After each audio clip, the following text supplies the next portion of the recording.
கர்த்தருடைய பரிசுத்த நாமத்துக்கு மகிமை உண்டாவதாக. சபைக்குள்ள இருந்துட்டு நீங்க இந்த கொடுக்கல் வாங்கல், சீட்டு பிடிக்கிறது, ஜாமீன் நிக்கிறது, ஷூரிட்டி கையெழுத்து போடுறது, இவைகள் எல்லாமே தெய்வீகத்துக்கு புறம்பான செயல்கள். பைபிள் அழகா சொல்லுது, ஜாமீன் நிக்காத. ஏன்பா ஒரு விசுவாசிக்கு உதவி செய்யக்கூடாதுன்னு பாஸ்டரே சொல்லி கொடுத்தா எப்படின்னு? நிச்சயமா நிக்க கூடாது. வேதம் சொல்லுகிறது, நீதிமொழிகள் 6ஆம் அதிகாரத்துல நீங்க படிச்சு பாருங்க, 22ஆம் அதிகாரம் 26ஆம் வசனம் படிச்சு பாருங்க. ஜாமீன் நின்னீங்கன்னா நீ படுத்திருக்கிற பாய் முதற்கொண்டு கொடுத்துட்டு தான் நீ வீட்டுக்கு போகணும். நீ அப்படி ஜாமீன்ல கையெழுத்து போட்டேன்னா நீ எப்படியாவது அதுல இருந்து வெளியே வர்றதுக்கு ட்ரை பண்ணு. நீதிமொழிகள் 6ஆம் அதிகாரம் முதல் 5 வசனம் வாசிச்சு பாருங்க. என் மகனே, நீ உன் சிநேகிதனுக்காக பிணைப்பட்டு அந்நியனுக்கு கையடித்து கொடுத்தாயானால், சிநேகிதனுக்காக பிணைப்பட்டு ஜாமீன் நின்று அந்நியனுக்காக கையடித்து கையெழுத்து போட்டு கொடுத்தாயானால், நீ உன் வாய்மொழிகளால் சிக்குண்டாய், உன் வாயின் வார்த்தைகளால் பிடிபட்டாய். இப்பொழுது என் மகனே, உன் சிநேகிதனுடைய கையில் நீ அகப்பட்டு கொண்டபடியால் நீ உன்னை தப்பித்துக் கொள்ள ஒன்று செய். உன் கண்ணுக்கு நித்திரையும் உன் கண்ணிமைக்கு தூக்கமும் வரவிடாமல் உன் சிநேகிதனிடத்தில் போய் உன்னை தாழ்த்தி அவனை வருந்தி கேட்டுக்கொள். வெளிமான் வேட்டைக்காரன் கைக்கும் குருவி வேடன் கைக்கும் தப்புவது போல நீ உன்னை தப்புவித்துக் கொள். இந்த பாருங்க, கவனமா இருங்க. யாருக்காவது நீங்க ஜாமீன் போய் நின்றாதீங்க. ஒருவேளை இதுவரைக்கும் நின்னுட்டா இதோட நிப்பாட்டிக்கோங்க. இந்த பேங்க்ல எல்லாம் நீங்க கொடுத்துட்டு போயிட்டீங்கன்னா, அவன் ஓடி போயிட்டான்னா நீ உன் வீட தான் என்ன செய்யணும்? கொடுக்கணும். உன் சம்பளத்துல இருந்து தான் பணத்தை கொடுக்கணும். தூத்துக்குடியில நான் விசுவாசியா இருக்கும்போது மார்க்கெட்ல கடை வச்சிருக்கிற 2-3 பேர் விசுவாசியா இருந்தாங்க. இவங்க புதுசா 2-3 பேர் என்ன செஞ்சாங்க? விசுவாசியா மாத்தினாங்க. மாத்திட்ட பிறகு கடைசியில் என்ன நடந்துச்சு? இந்த பழைய விசுவாசிகள் புதிய விசுவாசிகளை வச்சுக்கிட்டு இவங்க பேங்க்ல லோன் எடுக்கிறதுக்கு புதிய விசுவாசியா யாரா மாத்திட்டாங்க? ஷூரிட்டியா. அவர் எழுப்புதல்ல, ஐயோ நம்மளை ரட்சிப்புகளை கொண்டு வந்தாருன்னு வேகமா கையெழுத்து போட்டாரு. கடைசியில் பழைய விசுவாசி பணம் கட்டல, புதிய விசுவாசி நடு ரோட்டுக்கு வந்துட்டான். ரொம்ப கஷ்டப்பட்டாங்க. அதனால அநேகருக்கு மன வருத்தம், சபையில பல குழப்பங்கள். எதுக்கு இதை சொல்றேன்னா, ஷூரிட்டி ஜாமீன் அந்நியனுக்காக கையெழுத்து போட்டு என்ன செய்யாத, கொடுக்காத. இதெல்லாம் பைபிள்ல தெளிவா இருக்கு. அதே போல விசுவாசிகள் கொடுக்கல் வாங்கல், வட்டிக்கு கைமாத்து, இப்படிப்பட்ட காரியங்கள் நீங்க தலையிட்டீங்கன்னா இந்த இடத்துல வந்து ஆராதிக்கிறத கூட நீங்க இழந்து போவீங்க. தேவ சமூகத்தை கூட நீங்க நஷ்டப்படுத்திடுவீங்க. அதனாலதான் அந்த குழந்தை 2 பேரும் அடிமைப்படுகிற ஒரு சூழ்நிலைக்கு தள்ளப்பட்டார்கள். அப்படினால் நீங்கள் வாங்கிய கடனை சீக்கிரமாய் அடைக்க பார்க்க வேண்டும். ஒன்று. ஒரு சிலர் வாங்கின கடனை திருப்பி கொடுக்க மாட்டாங்க. இது அடுத்த பெரிய காரியம். நான் வாங்கலம்பாங்க, நான் வட்டி கொடுத்துட்டேன்பாங்க, முதல்ல கொடுத்துட்டேன்பாங்க, அதை கொடுத்துட்டேன், இதை கொடுத்துட்டேன்பாங்க. இன்னும் துணிஞ்ச ஆளுங்க நான் வாங்கவே இல்லம்பாங்க, நான் இவ்வளவுதான் வாங்கினேன்பாங்க, பொய்யெல்லாம் சொல்லுவாங்க. ஒரு சிலர் வாங்கின கடனை திருப்பி கொடுக்கிறதே கிடையாது. பைபிள் சொல்லுகிறது, வாங்கின கடனை ஒருவன் கொடாவிட்டால் அவன் துன்மார்க்கன்னு சொல்லுது.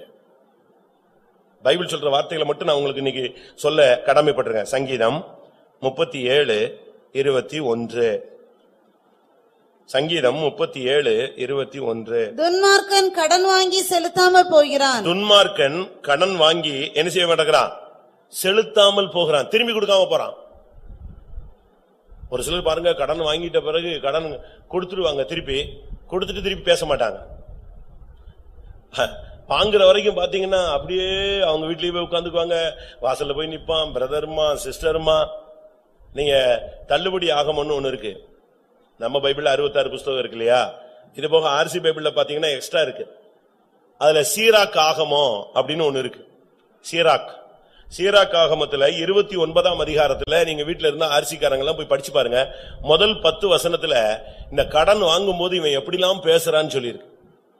கடன் வாங்கும் போது பாத்தீங்கன்னா அவன் எப்படி பேசுவானா, இரக்கம் காண்பிக்கிறவன் அயலானுக்கு கடன் கொடுக்கிறான், இவ்வாறு பணம் படைத்தவன் கட்டளைகளை கடைபிடிக்கிறான். உன் அயலானுக்கு அவனது தேவையில் கடன் கொடு, நீயும் குறித்த காலத்தில் அயலானுக்கு திருப்பி கொடுத்து விடு. வார்த்தையை காப்பாற்றி அவனுடன் நம்பிக்கையாய் நடந்து கொள். 4ஆம் வசனம், வாங்கின கடனை சிலர் கண்டெடுத்த பொருள் போல் எண்ணுகிறார்களாம். வாங்கின கடனை எப்படி எடுக்கிறாங்க? கீழே கிடந்து வாங்க எடுத்த மாதிரி நினைச்சுக்கிறாங்க. தங்களுக்கு உதவினவர்களுக்கு தொல்லை கொடுக்கிறார்கள், வாங்குகிற வரையிலும் கொடுக்கிறவனுடைய கைகளை முத்தமிடுகிறார்கள். பணிவான வார்த்தைகளை கொண்டு வாக்கு கொடுக்கிறார்கள், திருப்பி கொடுக்க வேண்டிய காலத்திலோ தவணை கேட்பார்கள். சலிப்பும் முறைப்பாடுமான வார்த்தைகளை பேசுவார்கள், காலத்தை குற்றம் சாட்டுவார்கள். டைம் சரியில்லை. எப்போ வாங்கும் போதெல்லாம் டைம் நல்லா இருக்கு, பாருங்க பைபிள் அழகா சொல்லிருக்கு. திருப்பி தரக்கூடுமானாலோ தகராறு செய்வார்கள். திருப்பி கொடுக்கறதுக்கு வாய்ப்பெல்லாம் வந்துடும்.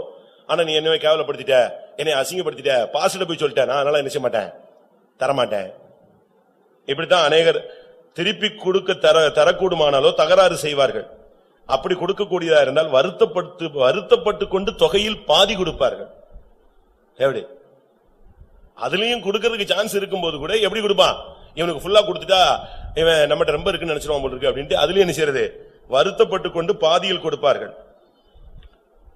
அதையும் கண்டெடுத்த பொருள் என்று எண்ணிக்கொள்வார்கள். திருப்பி தர கூடாமல் போனால் பணம் கொடாமல் அவனை மோசம் செய்வார்கள். வலிய அவனை தன்னுடைய பகைவனாக்கி கொள்வார்கள். மேலும் நிந்தையையும் சாபத்தையுமே அவனுக்கு கொடுப்பார்கள். எப்படி நீ வழங்க மாட்ட, என் வீட்டுக்கு வந்து கேட்ட, என்னை கேவலப்படுத்திட்ட, நீ வாங்கும் போது நீ போட்ட முத்தம் என்ன, கோல கும்பிடு இல்ல, நீ வாசல்ல காத்து கிடந்தது என்ன, அதெல்லாம் நீ சிந்திக்கணும். கடன் வாங்கினவன் திருப்பி கொடாவிட்டால் நீ துன்மார்க்கன். அது பேங்க்னாலும் சரி எதுனாலும், பேங்க்ல தள்ளுபடி ஆக்கிட்டுனா நீ தப்பிட்ட. அதனால நல்லா கவனிச்சுக்கங்க நம்முடைய விசுவாசிகள் இந்த கடன். அதனாலதான் கடனை வாங்க கூடாதுங்கிறோம். கடன் வாங்கினா திருப்பி கொடு, மொத்தமா கொடுக்க முடியலையா கொஞ்சம் கொஞ்சமா திருப்பி கொடு. அவன்கிட்ட போய் முதல்ல சமாதானப்படு. அவனை பார்த்த உடனே ஓடாத, அவனை பார்த்துட்டு சர்ச்சைக்கு வராமலாம் ஓடாத, அடுத்த தெரு வழியே ஓடாத, கல்யாணத்துக்கு போகாம கட்டடிக்காத. அவன்கிட்ட போய் பேசு, என்னால இவ்வளவுதாங்க முடியும், நான் கொஞ்சம் கொஞ்சமா தந்துடுறேன், கிளியர் பண்ணிடுறேன், ஆண்டோடைய சமூகத்தில் எனக்கு கர்த்தர் ஆசீர்வதிச்சிருவார், நான் எப்படியா கொடுக்க. இப்படித்தான் நீங்க உங்களை தாழ்த்தணுமே தவிர கடன் வாங்கிட்டு ஊரா ஓடக்கூடாது. எனக்கு தெரிஞ்சு எத்தனையோ விசுவாசிகள் அப்படி செஞ்சிருக்காங்க. ஒரு சகோதரன், பாவப்பட்ட சகோதரன், ரொம்ப அப்ராணியான ஒரு ஆள். காலையில வேலைக்கு போனானா அவன் நைட்டு தான் வீட்டுக்கு வருவான். கஷ்டப்பட்டு உழைச்சிக்கிற மனுஷன். ஆனா அவன் மனைவி காலையில இவன் போயிட்டா அதுக்கு பிறகு இவளுக்கு 12 மணி நேரம் என்னது ஃப்ரீ. இவ இங்க சைடு பிசினஸ் பண்ண ஆரம்பிச்சிட்டா. சைடு பிசினஸ் பண்ணி பண்ணி பண்ணி பண்ணி கடைசியில பெரிய கடன்.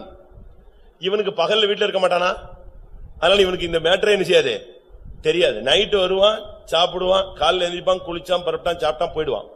சண்டே ஒரு நாள் இருப்பான். சண்டே ஒரு நாள் மட்டும் இவ வந்து யாரும் வீட்டுக்கு வராத அளவுல நெஞ்சுக்குவா, அழகா வீட மேனேஜ் பண்ணிடுவா. கடைசியில ஒரு கடன் முத்தி சண்டை முத்தி ஒரு சண்டே வந்து நெஞ்சிருச்சு, எல்லாம் வெடிச்சிருச்சு. அப்பதான் இவனுக்கு உண்மையான கஷ்டம் தெரிஞ்சது. ஓ, இவ்வளவு பிரச்சனையும் இவ வந்து நெஞ்சிருக்கா, விலை கொடுத்து வாங்கி வச்சிருக்கான். அடுத்த நாள் வேலைக்கு போயிட்டு வந்தா இவ வீட்லயே இல்ல, வீடு இல்ல, வீட்டெல்லாம் காலி பண்ணி ஓடியே போயிட்டா. புருஷனுக்கு திருப்பி வீட்டுக்கு வந்தா வீட்டுல இல்ல, கடன்காரெல்லாம் நின்றுட்டு ஒய்ஃப் எங்கன்னா இவனுக்கு ஒண்ணுமே தெரியல. கடைசியில இவ சொல்றான், நான் வந்து வீடை மாத்திட்டேன், நான் இங்க இருக்கிறேன், நீங்க அங்க இருந்து தப்பி எங்க வந்து சேர்ந்துருங்க, இங்க வந்து சேருங்கன்னு புருஷனுக்கு செய்தி அனுப்புறா.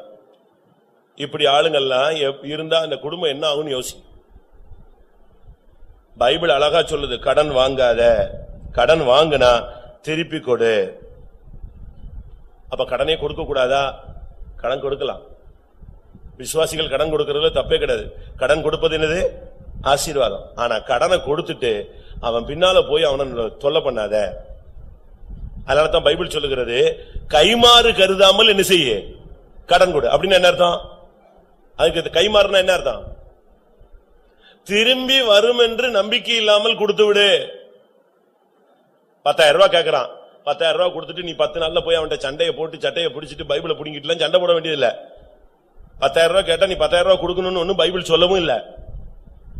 உன்னால முடிஞ்சதா 100 ரூபாயா 150 ரூபாய், வந்துட்டீங்களா, சாப்பிட்டீங்களா, இந்தாங்க ஏன்டா ஒரு 1000 ரூபாய் இருக்கு, கொண்டு போங்க, நீங்க திருப்பி கூட தர வேண்டாம், சமாதானமா என்ன செய்ய பொண்ணு அனுப்பிடு. அவன் 1000 ரூபாய் தராட்டா கூட பரவாயில்ல, என்னது போட்டும். அதை விட்டுட்டு இன்னொரு பாயிண்ட் இருக்கு.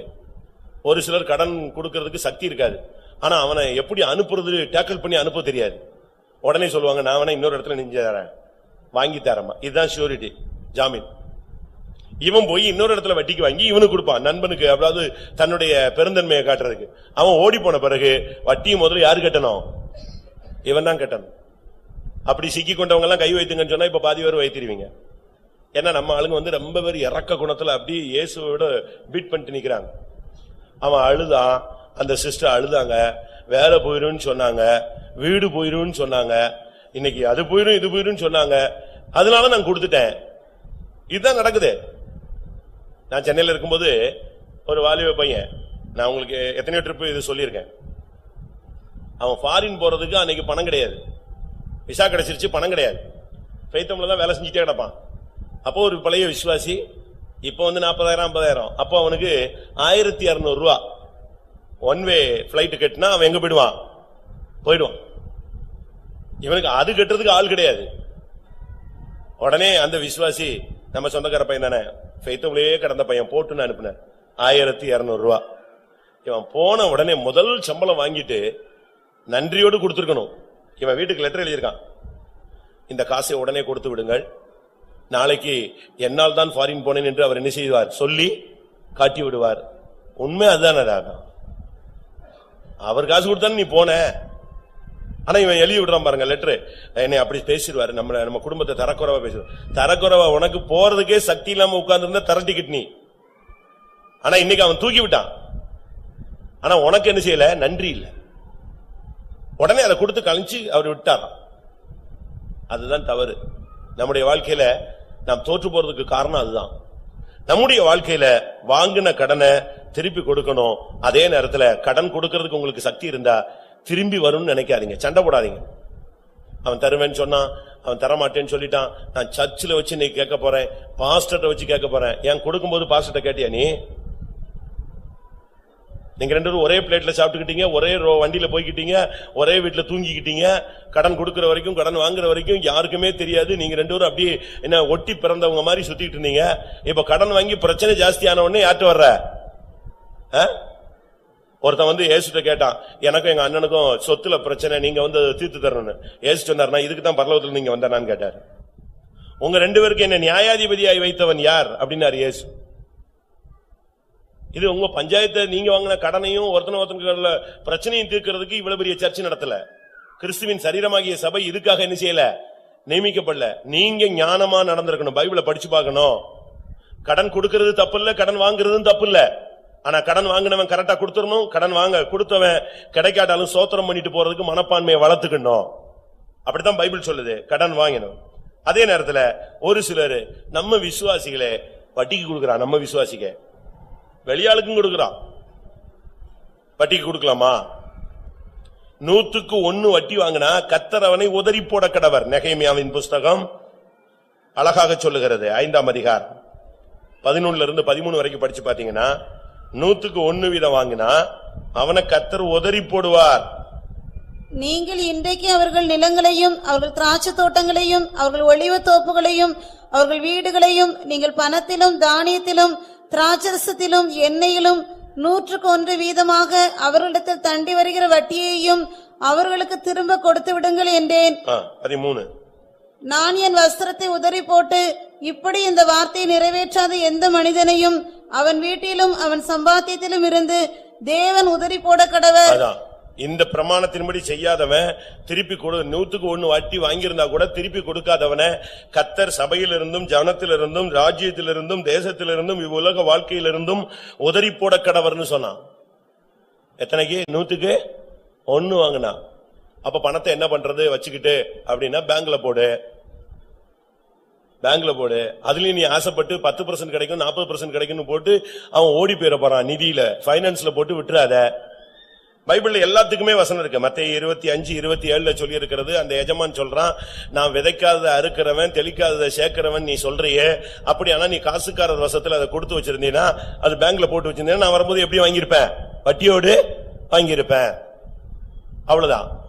அதுக்காக நீங்க வட்டிக்கு பணத்தை, நீங்க வெளியாளுக்கு வட்டிக்கு இல்லாவிட்ட விசுவாசிகளுக்கு வட்டிக்கு பணத்தை கொடுக்க கூடாது. வட்டி கொடுத்து காசு வாங்கிட்டீங்கன்னு சொன்னா நீங்க கர்த்தருடைய பர்வதத்தில் என்ன செய்ய மாட்டீங்க? வாசம் பண்ண மாட்டீர்கள். தேவனுடைய சமூகத்தில் நீங்கள் வாசம் பண்ண முடியாது. சங்கீதம் 15:5. தன் பணத்தை வட்டிக்கு கொடாமலும். முதல் வசனமோ கடைசி வசனமோ? கர்த்தாவே, யார் உம்முடைய கூடாரத்தில் தங்குவான்? யார் உம்முடைய பரிசுத்த பர்வதத்தில் வாசம் பண்ணுவான்? தன் பணத்தை வட்டிக்கு கொடாமலும். வட்டிக்கு கொடாமல் இருக்கிறவன் தான் கர்த்தருடைய பர்வதத்துல வாசம் பண்ணுவான், அந்த பர்வதத்துல ஏறுவான். அதனால இந்த வட்டிக்கு கொடுக்கிற வேலையை நீங்க விட்டுருங்க. நான் உங்களுக்கு அடிக்கடி சொல்லியிருப்பேனே, நான் ஒரு சபையில இருக்கும்போது ஒருத்தர் எனக்கு சொன்னாரு, உங்க சபை விசுவாசிய வட்டிக்கு வாங்குறாரு அப்படின்னு. யாருன்னு கேட்டேன். இந்த அடுத்த வீடுதான் சொன்னார். பக்கத்து வீடு. பெய்தம் சோவர் காம்பவுண்ட் வாலும் அவர் காம்பவுண்ட் வாலும் ஒண்ணு. பழைய விசுவாசி. அவருடைய பையன் நாசரேத்துல ஊழியம் செஞ்சாருன்னு வச்சுக்கோங்களேன். அப்போ நான் ஒரு நாள் கூப்பிட்டு கேட்டேன், ஐயா என்ன இது உங்க மேல நீங்க பழைய விசுவாசி ஊழியத்துக்கெல்லாம் பிள்ளைகளை கொடுத்துருக்கீங்க, வட்டிக்கு வாங்குறீங்களாமே அப்படின்னு. இல்லையா நான் அப்படி வாங்கல. இல்லையே வட்டிக்கு வாங்குறது ஆதாரபூர்வமா சொல்றானே அப்படின்னு. அதுவா அது நான் சும்மா கைமாத்தா கொடுத்தேன்னு சொன்னா அவன் திருப்பி தரமாட்டான் பாத்தீங்களா, அதனால நான் வட்டின்னு அவனுக்கு நெஞ்சிருக்கேன் சொல்லியிருக்கேன். சரி நீ வட்டி வாங்குனியா இல்லையா? வாங்குன. அப்போ ராபோஜனத்துக்கு வழி இல்லையே, வட்டி வாங்கிட்டேன்னா உனக்கு ராபோஜனம் கிடையாது அப்படின்னு. உடனே அவர் என்ன சொல்ல தெரியுமா, நான் அவனை பயங்காட்டுறதுக்கு தான் வட்டின்னு சொல்லியிருக்கேன், அந்த பணத்தை நான் ஒரு பைசா கூட தொடல அப்படின்னாரு. என்னன்னு கேட்டேன். எப்படி நீ ஒரு பைசா கூட தொடலைங்கிற, வட்டி வாங்கினங்கிற, வட்டியை தொடலைங்கிற, ஒரே குழப்பமா இருக்கு. நான் மாசம் 1500 ரூபாய் உங்களுக்கு தசவா கொடுக்கறேன்ல, அந்த காசு தான் இங்க கொடுத்துட்டு இருக்கேன், நான் தொடறதே கிடையாது வட்டி காசு. கடைசியில எங்க தூக்கி தள்ள வச்சுட்டான். இவர் வாங்கின வட்டியை இவர் தொடவே இல்லையா, வட்டின்னு சொல்லலைன்னா அவன் தர மாட்டானா. இது ஒரு அடுத்த ஃபர்ஸ்ட் டெக்னிக்கல் பாயிண்ட். ரெண்டாவது பாயிண்ட், நான் வட்டியை தொடவில்லை, இது நியாயமான பாயிண்ட். மூணாவது பாயிண்ட், அது எனக்கு யூஸே கிடையாது, யாருக்கு தான் கொடுத்திருக்கேன், உனக்கு தான் கொடுத்திருக்கேன், என் கையில உங்க கையில தான் மாசம் 1500 ரூபாய் கொடுக்குறேன். ஓஹோ, இதுதான் இது சூத்திரம், இதுதான் ஃபார்முலா, இதுதான். இப்படியா? நாயின் கிரயமும் வேசியின் பணயமும் எங்க வரக்கூடாது? தேவனுடைய சபைக்குள்ள வரக்கூடாது. நீ ஏமாத்து வித்த பண்றதுக்கு ஊரை ஏமாத்துற காசெல்லாம் நீ காணிக்க எங்க கொடுக்க கூடாது, டௌரியவே நீ கொடுக்க கூடாதுன்னு சொல்லிட்டாலே நாங்க. டௌரி வாங்குறதே பாவம். அப்படி வாங்கின காசுல நீ இங்க பாக்கெட் பண்ணி கொடுத்துட்டு போக கூடாது. அதாவது இவங்க ரொம்ப தசமபாகத்துல ரொம்ப உண்மையா இருக்காங்களாம். பரிசேயனுக்கு அண்ணன், என் சம்பாத்தியத்தில் எல்லாம் நான் நினைச்சுகிறேன், அவன் ஓடி ஆடி உழைச்சி சம்பாதிச்சு ரத்த வேர்வையில சம்பாதிச்சதுல தசமபாகம் கொடுத்தான் பரிசேயன். நீ எவனோ ஒருத்தன் சம்பாதிச்சு அவன் பிள்ளைக்காக வைப்பானா, அதுல நீ தசமபாகம் கொடுக்கிற பெரிய ஞானியா? நீ தேவன் அதை அங்கீகரிக்கிறது இல்ல. அது நீ வேணா வச்சுக்கோ, வீடு வாங்கிக்கோ, பிளாட் வாங்கிக்கோ, என்னத்தையும் வச்சுக்கோ, அவன் கடைசி வரைக்கும் அழுதுட்டே கொடுத்துட்டே இருப்பான். பிள்ளைய பத்துட்டா, பொம்பளை பிள்ளைய பத்துட்டான்னு அவன் செத்தான். அதை படிக்க வைக்கணும், வளர்க்க வைக்கணும், கல்யாணம் கட்டி கொடுக்கணும், கல்யாணம் கட்டி பிடிச்ச உடனே திருப்பி பிள்ளைய பார்க்க வைக்கணும், அதுக்கு ஃபர்ஸ்ட் டெலிவரி, செகண்ட் டெலிவரி, செத்தான். கர்த்தர் கடைசி வரைக்கும் இவனுக்கு ஒரு தொல்லையை நியமித்திருக்கிறார்னு பைபிள்ல இருக்கு பாத்தீங்களா, அதுதான் இது. கடைசி வரைக்கும் ஆவிக்குரிய வாழ்க்கையில வந்துட்ட பிறகு கடன் வாங்காத, வாங்குனா திருப்பி ஒழுங்கா கொடுத்துருங்க, இல்ல மன்னிச்சு விட்டுருங்க. மத்தேயு எழுதின சுவிசேஷம் 18ஆம் அதிகாரத்துல ஒருத்தன் கடனாளி ஒரு எஜமான்ட்ட சொல்றான், ஐயா மன்னிச்சிருங்க, நான் கொஞ்சம் கொஞ்சமா எப்படியாவது திருப்பி கொடுத்துறேன். இவனுடைய அந்த பரிந்து பேசுற அந்த வேதனையின் கூக்குரல கேட்ட உடனே அந்த எஜமான் என்ன செஞ்சிட்டான், சரி சரி நீ கொஞ்சம் கொஞ்சம் கூட கொடுக்க வேண்டாம், நான் உன்னை மன்னிச்சிடுறேன், நீ போயிட்டு வான். இவன் போய்கிட்டு இருக்கும் போது இவன்ட்ட கடன் பட்ட ஒருத்தன் வந்தான். எப்படி இருக்கும்? இவன் கொஞ்சம் கொஞ்சமா திருப்பி தாரேன்னா அவரு வேண்டாப்பா நீ போ, மன்னிச்சு விட்டுற, விடு, நீ படுற கஷ்டம் எனக்கு கஷ்டமா இருக்கு, போயிரு அப்படின்னு அனுப்பி விட்டா, இவன் வீடு போய் சேர்றதுக்குள்ள இவன்ட்ட கடன் பட்ட ஒருத்தன் வந்தான். இவன் ஓடி போய் அவன் கழுத்து நெஞ்சிட்டான். பைபிள்ல சொல்லுது, தொண்டையை நெரித்தான். அவன் சொல்றான், என்னை விட்டுரு, நான் எப்படியாவது நான் திருப்பி கொடுத்துறேன், என்னை விடுன்னு சொன்னான். மத்தேயுல வாசிங்க, மத்தேயு 18:26-27. அந்த ஊழியக்காரனுடைய ஆண்டவன் மனதிறங்கி அவனை விடுதலை பண்ணி கடனையும் அவனுக்கு மன்னித்து விட்டான். அவ்வளவுதான். இப்ப இவருக்கு மன்னிப்பு கிடைச்சிருச்சு. அடுத்து, அப்படி இருக்க அந்த ஊழியக்காரன் புறப்பட்டு போகையில் தன்னிடத்தில் 100 வெள்ளிப்பணம் கடன் பட்டிருந்தவனாகிய தன் உடன் வேலைக்காரரில் ஒருவனை கண்டு அவனை பிடித்து தொண்டையை நெரித்து, நீ பட்ட கடனை எனக்கு கொடுத்து தீர்க்க வேண்டும் என்றான். இவனுக்கு மன்னிப்பு கிடைச்சிருச்சு. ஆனா இவர் போய் அவனுக்கு என்ன செய்யணும்? மன்னிக்கணும்ல. எங்கள் கடன்களை நீர் மன்னித்தது போல எங்கள் கடனாளிகளுக்கு நாங்கள் மன்னிக்கிறோம். இதான் பரமண்டல ஜபம். இப்ப இவனுக்கு மன்னிப்பு கிடைச்சிருச்சு. இவன் போய் அவன் தொண்டையை நெரிச்சுக்கிட்டு இருக்கான். அதை ஒருத்தன் பார்த்துட்டு வீட்டுல சொல்லிட்டான், நீங்க எத்தனை லட்சத்தை நீங்க மன்னிச்சீங்க, ஆயிரக்கணக்கான காசுக்கு ஒருத்தனை தொண்டையை நெரிச்சு நடு ரோட்ல சண்டை போட்டுட்டு இருக்கான். அப்பதான் அவன் கூப்பிட்டான், நான் உன்னை மன்னிச்சதே என்னது தவறு, ஒரு காசு நீ திருப்பி கொடுக்கிற வரைக்கும் நீ ஜெயில கிட. மத்தேயு 18:34. அவனுடைய ஆண்டவன் கோபமடைந்து அவன் பட்ட கடனை எல்லாம் தனக்கு கொடுத்து தீர்க்கும் அளவும் உபாதிக்கிறவரிடத்தில் அவனை ஒப்பு கொடுத்தான். கடன் போற வரைக்கும் உனக்கு உபாதை இருக்கும். கடன் போகிற வரைக்கும், கடனை தீர்க்கிற வரைக்கும் உன் மனசாட்சியில ஒரு வேதனை இருக்கும். கடன் தீர்க்கிற வரைக்கும் உன் சரீரத்துல ஒரு வியாதி இருக்கும். உபாதை, வேதனை, ஒரு மன கஷ்டம், மனசாட்சியில ஒரு துக்கம். ஐயோ நம்ம குற்றவாளி, நம்ம குற்றவாளி, நம்ம குற்றவாளிங்கிற ஒரு வேதனை இருக்கும். ஒரு காசு கொடுத்து தீர்க்கும் அளவும் நீ உள்ளதான் இருக்கணும். எப்படி இருக்கும்னு யோசிச்சு பாருங்க. நம்முடைய நிலவரம் என்ன நிலவரத்துல இருக்கிறோம். அதனால இன்னைக்கு நான் திரும்பவும் சொல்றேன், கடன் வாங்கி இருந்தால் இன்னைக்கு கொடுக்கிறதுக்கு நீங்க தீர்மானம் எடுங்க. இனிமேல் கடன், ரெண்டு தீர்மானம். ஒன்று, வாங்கின கடனை கொடுக்கிறதுக்கு ஒரு தீர்மானம். இரண்டாவது, இனிமேல் கடன் வாங்க மாட்டேங்கிற ஒரு தீர்மானம். கஞ்சியை குடிச்சிட்டு கூட கடன் இல்லாம போயிடலாம். அடுத்தவன் முன்னால கை கட்டி நிக்க வேண்டாம். ஒருத்தன் நீ கடன் தரணும்னு உன் வீட்டு வாசல்ல கதவை தட்டிக்கிட்டு ரோட்டை நின்னுட்டு, ஏங்க இப்ப கொடுத்த பணத்தை கொடுங்க, கொஞ்சோட மரியாதை இல்ல, உன்னை விசுவாசின்னு தானே கொடுத்தேன் அப்படின்னு சொல்ற அளவுல என்ன செய்யக்கூடாது, நம்ம நடந்து கொள்ள கூடாது. முடிஞ்ச அளவு கொஞ்சம் கொஞ்சமாகாது நாம் வாங்கின கடனை கொடுத்து விட வேண்டியது தேவனுடைய பிரமாணம். இன்னைக்கு நம்ம எத்தனை பேர் இப்படிப்பட்ட காரியங்களை செய்கிறோம்? நம்ம எத்தனை பேர் இப்படி செய்கிறோம்? நீ பட்ட கடன் எவ்வளவு யோசிச்சு பாருங்க. நீங்க பட்ட கடன் எவ்வளவு?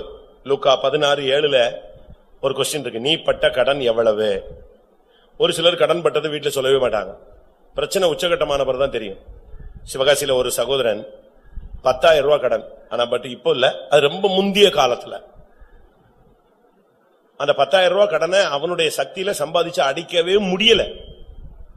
அவனுக்கு 300 ரூபாய் சம்பளம், 200 ரூபாய் சம்பளம், இதை வச்சு 2 பிள்ளைங்க, மனைவி, வீட்டு வாடகை, கரண்ட், பல பிரச்சனை. இந்த 10,000 ரூபாய் கடன் அப்படியே நின்னு அவனை நெருக்கினதுனால மனைவிட்டையும் பிள்ளைகள்ட்டையும் சொல்லாம ஓடியே போயிட்டான். நான் சொல்றது உண்மை. ஆனா இன்னைக்கு வரைக்கும் அவன் வரல. அந்த பிள்ளைங்க இன்னைக்கு ரட்சிப்புக்குள்ள வந்துருச்சு. அந்த ஒரு பொண்ணு மட்டும். அந்த பிள்ளைய படிக்க வச்சதெல்லாம் ரொம்ப வித்தியாசமான ஆட்கள். ஏதோ உதவி செஞ்சு நிஞ்சாங்க. அந்த பிள்ளைய படிக்க வச்சாங்க. இன்னைக்கு வரைக்கும் அந்த தகப்பன் வீட்டிலேயே கிடையாது. அவன் எங்க போனான், செத்துட்டானா, உயிரோட இருக்கானா, இல்ல சூசைட் பண்ணி எங்கிட்ட ஒளிஞ்சு போயிட்டானா, ஒண்ணுமே தெரியாது. இந்த கடன் அது ஒரு பொல்லாத வல்லமை நம்முடைய ஜீவியத்துல. வாசிங்க அந்த வசனம். பின்பு அவன் வேறொருவனை நோக்கி, நீ பட்ட கடன் எவ்வளவு என்றான். நீ பட்ட கடன் எவ்வளவு? புருஷனுக்கு தெரியாம நீ பட்ட கடன் எவ்வளவு? உங்க அம்மா அப்பாவுக்கு தெரியாம நீ பட்ட கடன் எவ்வளவு? உன்னுடைய மனைவிக்கு தெரியாம நீ பட்ட கடன் எவ்வளவு? சபைக்கே தெரியாம நீ பட்ட கடன் எவ்வளவு? ஊழியக்காரங்க ஒரு சிலர் கடன் வாங்கிட்டு சபையில ராபோஜனம் கொடுக்காம, சபை கொடுக்காம எல்லாம் பனிஷ்மெண்ட் வாங்கியிருக்காங்க. இந்த பில்டிங் கட்டுறது, ஏதாவது வண்டி வாங்குறது, அதை வாங்குறது, இதை வாங்குறது, நிலம் வாங்குறது, எங்கிட்ட போய் உள்ள மாட்டிக்குவாங்க. இப்ப நீ கொடு, நீ கொடு, நான் கொடு, வாங்கிடலாம் இயேசுவுக்காக ஆஜ் பூச்சின்னு சொல்லி வாங்கிடுவாங்க. அதுக்கு பிறகு இந்த கடன் அடைக்க முடியாது, அந்த கடன் அடைக்க முடியாது, அது பெரிய பாஸ்கிட்ட போயிடும். அவங்க உடனே என்ன செய்வாங்க, உடனே ஆர்டர்.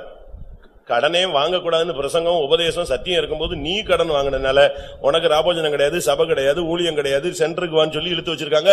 இப்படி பல சம்பவங்கள் நடந்திருக்கு. ஆவிக்குரிய ஜீவியத்துல வந்துட்ட பிறகு நாம் கடன் வாங்க கூடாது. வாங்கி இருந்தால் சீக்கிரம் அடைக்க வேண்டியது அவசியம். இன்னைக்கு நம்முடைய ஜீவியத்துல நாம் எப்படி இருக்கிறோம்? இன்னைக்கு எவ்வளவு பேர் கடன் வாங்கி வச்சிருக்கீங்க? இன்னைக்கு இந்த பிரசங்கத்தை முடிச்ச உடனே கர்த்தருடைய கரத்துல நீங்க விழணும். ஆண்டவரே, இனிமேல் நான் கடன் வாங்க மாட்டேன். ஒரு சிலர் சொல்றாங்க, நாங்க யார்ட்டையும் கடனே கிடையாது, பேங்க்ல மட்டும்தான். அது என்ன ரொம்ப டீசென்டான கடனா? எப்படி? அதனாலதான் ஒரு பாஸ்டர் சொன்னாரு, இந்த பேங்க்ல லோனை வாங்கி வீடு கட்டிட்டு இது கர்த்தர் கொடுத்ததால், என்னது இந்த வீடு பிரதிஷ்டை கர்த்தர் கொடுத்தார் அப்படின்லாம் சொல்லாதேன்னு சொல்றாரு. யார் கொடுத்தது? பெரிய பெரிய கம்பெனில எல்லாம் நீங்க பாத்தீங்கன்னா சில லோன் வாங்கி அந்த கம்பெனியை கட்டிருப்பாங்க. பில்டிங் வாசல்ல போனீங்கன்னா என்ன போட்டிருக்கோம்? ஹைபோதிகேட்டட் டு இந்த பேங்க் போட்டிருப்பானா? இந்த பேங்கினுடைய கடன் வங்கி உதவியினால் இது கட்டப்பட்டது, செயல்படுத்தப்படுகிறது. அதே மாதிரி நீ உன் வீட்டுல இது கர்த்தர் கொடுத்த வீடு அப்படின்னு நீ போடக்கூடாது. என்ன போடணும்? டிஎம்பி கொடுத்த வீடுன்னு போடணும். இதுக்கு ஒரு பாஸ்டர், ஒரு பிரசங்கம் எல்லாம் தேவை இல்ல. நான் சொல்றேன், ஒரு சகோதரன் பெங்களூர்ல ரொம்ப முக்கியமான விசுவாசி, நல்ல சகோதரன். அவங்க பிள்ளைங்க எல்லாம் நல்ல ஊழியத்துல வல்லமை உள்ளவங்களா இருக்காங்க. ஆனா இவரு ஒரு வீடு கட்டினார். இவர் ஊழியத்துல முக்கியமான ஆளுங்கிறதுனால சீஃப் பாஸ்டர் எல்லாரும் அந்த கன்வென்ஷனோட அவர் வச்சிட்டார். அதனால சீஃப் பாஸ்டர்ஸ் எல்லாம் வந்திருந்தாங்க. நல்ல கிராண்டா டெடிகேஷன். டெடிகேஷன் முடியும் போது முடிஞ்சிருச்சு. சாப்பிட்டுட்டு இருக்கும்போது சீப்பாஸ் கேட்டாராம், இது எப்படி எல்லாமே கையில உள்ள பணம் தானா இல்ல ஏதாவது லோனு கடன் அப்படின்னு கேட்டார். அப்ப அவர் சொன்னாராம், எல்லாமே என் காசு தான், 2 லட்சம் தான். என்னது? நான் எங்க இருந்து வாங்கியிருக்கேன்? கடனா வாங்கியிருக்கேன். உடனே அந்த பாஸ் சொன்னாராம், இந்த வீட்டை வித்து முதல்ல எதை கொடுத்துரு, கடனை கொடுன்னு சொன்னார். சீஃப் பாஸ்டர்ஸ் ஆர்டினேஷன் பண்ணிட்டு, ஆர்டினேஷன் முடிஞ்சு சாரி டெடிகேஷன் முடிச்சிட்டு சாப்பாடு நடந்துட்டு இருக்கும்போது என்ன கண்டிஷனு? வீட வித்துரு, கடனை அடைச்சிரு, வித்த பணத்துக்கு கிடைச்ச காசை வச்சு என்ன செய்ய, நீ ஒரு வீடு வாங்கிக்கணும். நீங்க என்ன செய்வீங்க?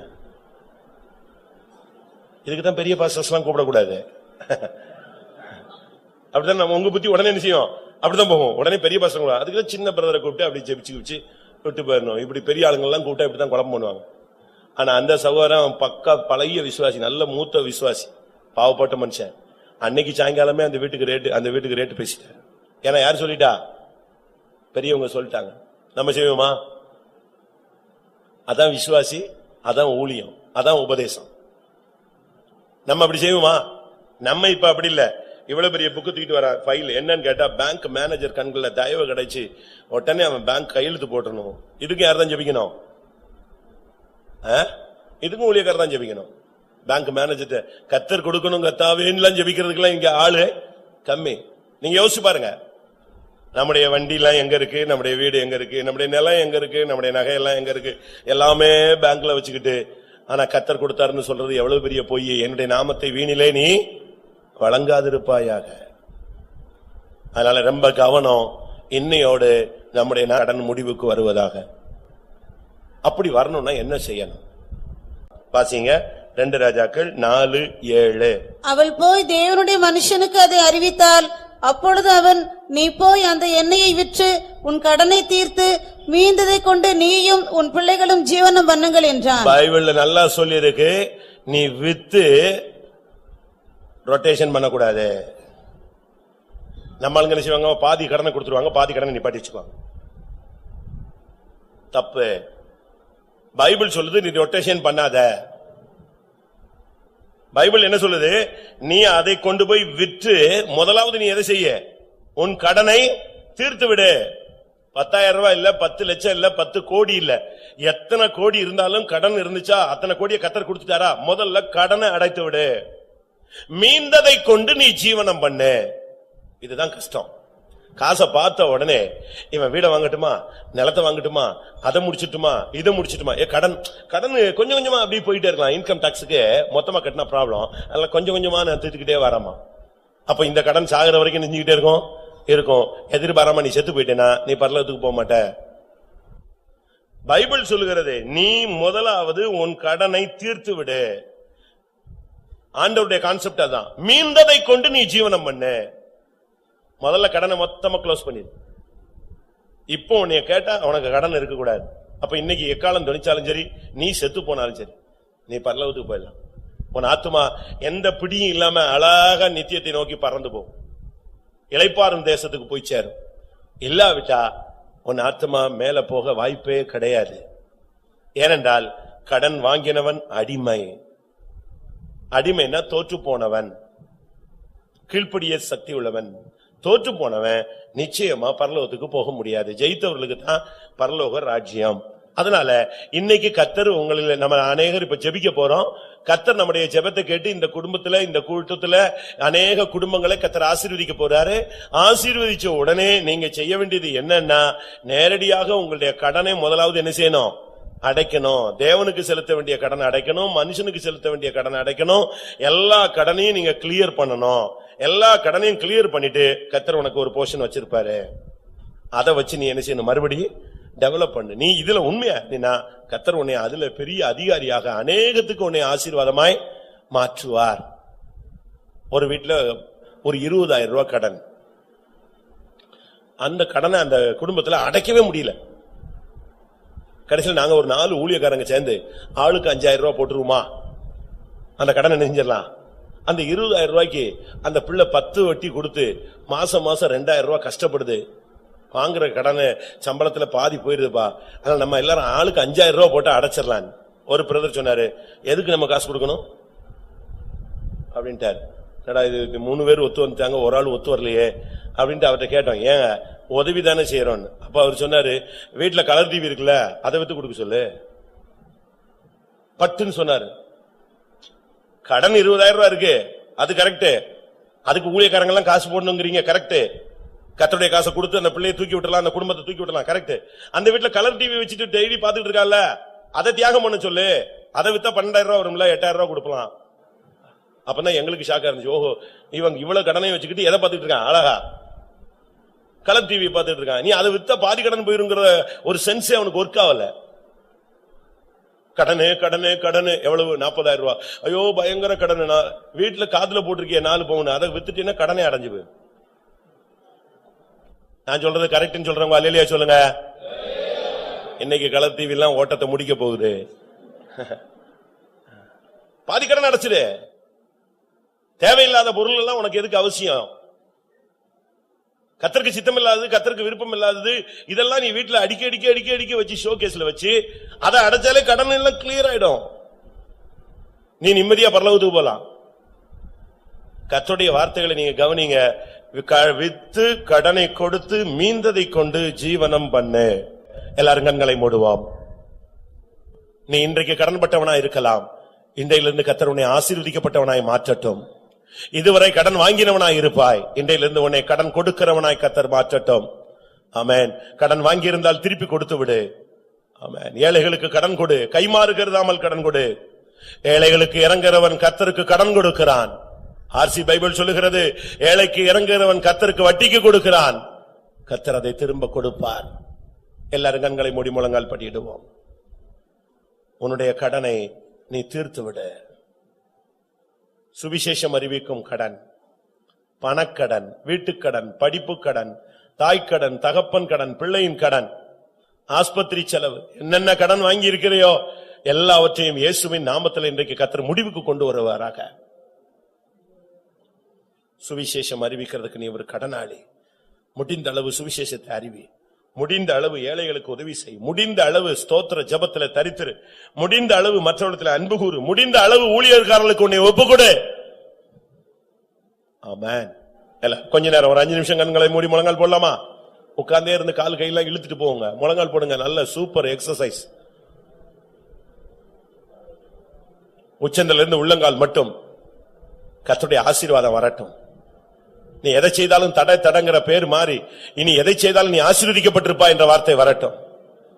ஆமென். உன்னுடைய கடனில் இருந்து கர்த்தர் உன்னை விடுவிக்க, உன்னை ஆசீர்வதிக்க விரும்புகிறார். நான் ஒரு கேள்வி கேட்கிறேன், எல்லாரும் கண்களை மூடுவோம். உண்மையாகவே பணமோ வீடோ நிலமோ இப்படிப்பட்ட பலவிதமான கடன் எழுத்தின் பிரகாரமா எனக்கு இருக்கு அப்படின்னு ஒத்துக்கொள்றவங்க கை வைத்துங்க. சும்மா சொல்லுங்க, இதுல ஒண்ணும் பயம் இல்லை, தப்பு இல்லை, உள்ளது தானே சொல்றீங்க. சரி, இன்னைக்கு இந்த பிரசங்கத்தை கேட்ட பிறகு இந்த கடன்ல இருந்து வெளியே வரணும்னு விரும்புறீங்களா?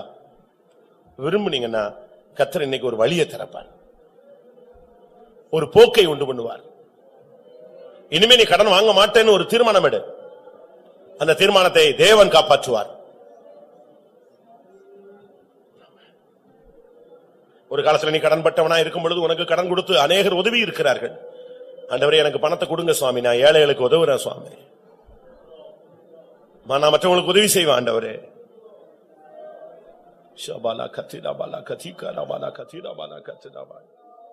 ஆமென்.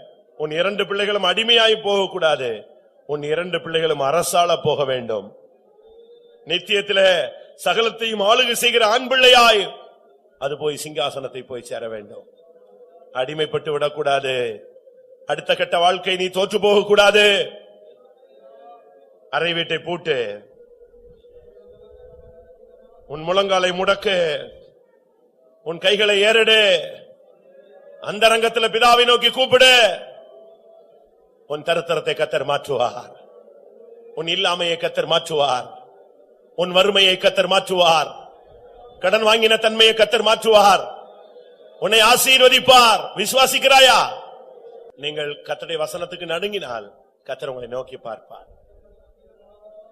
ரூபா கடன் தானே, 10 ரூபா கடன் தானே, 1000 ரூபா கடன் தானே, லட்சம் தானே கடனு, நமக்கு தான் கோடிக்கணக்கில் இருக்குல்ல, அதை பாத்துக்கலாம், மெல்ல பாத்துக்கலாம் நினைக்காத. இன்னைக்கு நீ கண்ணை மூடிட்டா பெரிய குற்றவாளியாய் ஓட்டத்தை முடிப்பாய். உனக்கு கர்த்தர் எவ்வளவோ கொடுத்திருக்கிறார். அப்படி இருக்கும்போது ஏன் கடன் வைத்துக் கொண்டிருக்கிறாய்? கடனை கொடுத்து விடு.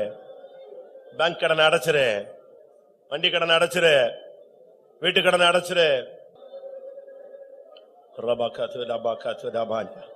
கர்த்தர் இன்றைக்கு அநேகருடைய தரித்திரத்தை மாற்றக்கூடிய வார்த்தையை அனுப்புகிறார்.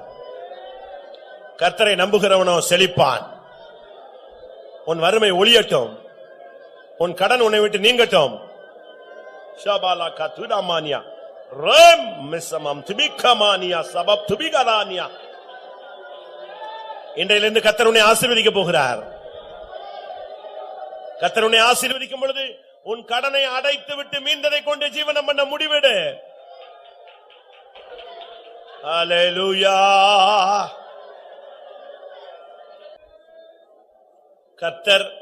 கர்த்தர் கொடுப்பார் என்கிற விசுவாசத்தை விட கடன் வாங்கினால் திருப்பி கொடுத்து விடலாம் என்கிற விசுவாசம் தான் இன்றைக்கு உனக்குள் போராடி கொண்டிருக்கிறது. கடன் வாங்காமலே கர்த்தர் உனக்கு கொடுப்பார். ஆமென். வானத்தின் பலகணிகளை திறந்து இடம் கொள்ளாமல் போக மட்டும் உன்னை ஆசீர்வதிப்பேனோ இல்லையோ என்று நீ சோதித்து பார் என்று சொல்லுகிறார். ஹல்லேலூயா, ஹல்லேலூயா, ஹல்லேலூயா. கர்த்தர் எனக்கு கொடுத்தால் எல்லா கடனையும் அடைத்து விடுவேன் சொல்றவங்க கைகளை வைத்துங்க. நீங்க உண்மையா இருந்தா இன்னைக்கு கர்த்தர் கொடுக்க ஆரம்பிச்சிருவார். ஹல்லேலூயா. அவர் தன்னுடைய பண்டக சாலையிலிருந்து உனக்கு கொடுக்க கட்டளையிடுகிறார். ஆமென். நான் கொடுத்து விட்டு இருந்ததை கொண்டு ஜீவனம் பண்ணுவேன், இருந்ததை கொண்டு பிசினஸ் பண்ணுவேன், இருந்ததை கொண்டு தொழில் செய்வேன். ஹல்லேலூயா. நான் அடிமைப்பட மாட்டேன், என் நித்தியத்தை இழந்து போக மாட்டேன்.